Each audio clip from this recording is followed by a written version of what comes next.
Pure Gold Baby is a novel about a mother and daughter. I suppose that's the central theme in it. And the mother, Jess, is a young would-be anthropologist who becomes pregnant accidentally, as people did in the late 50s, early 60s, and her baby turns out to be a child with special needs.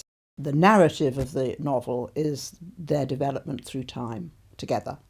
Also, it's about bringing up small children, not all of them with special needs, in the early 60s, which is the period when my children were small, and they're in North London, and they're in an area near Finsbury Park to which I look back with great nostalgia, because that's where my children were when they were very small. So I very much enjoyed doing a portrait of a neighbourhood and of the neighbourhood attitudes and the kind of hand-to-mouth way young mothers lived in those days. They were having bits of careers, au pair girls, lodgers, a sort of very hand-to-mouth existence for young women in those days without nannies and formal support structures, but it was all good fun and very difficult.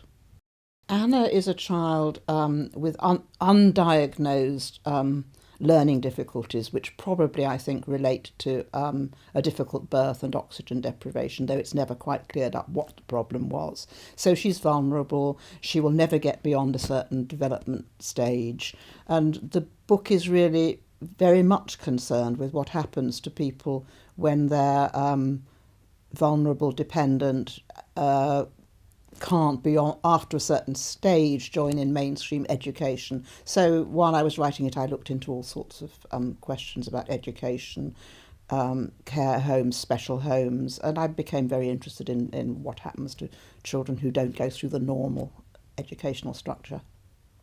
Jess is a character who intrigues me because her longing in life when she was young was to travel, and then she finds herself restricted in her movements by having a child who's very dependent on her. And I just found this an interesting paradox. And over time, over sort of 30, 40, 50 years, people have said to me, oh, if I hadn't had my children, I'd have done this, that and the other.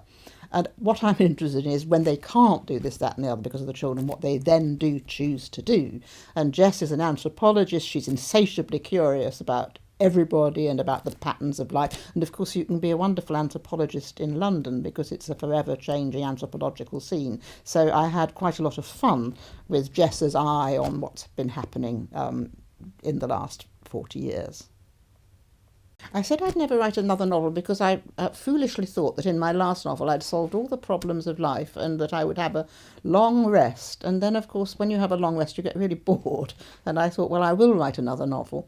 But it took me a very long time to write this one because the subject matter is quite sensitive. I was worried about whether I had the right to write about somebody with learning difficulties. I don't write from the child's point of view, but I was dealing with material that I know is sensitive. So it took me a long time to decide I could and should do this, but I'm very glad I did now.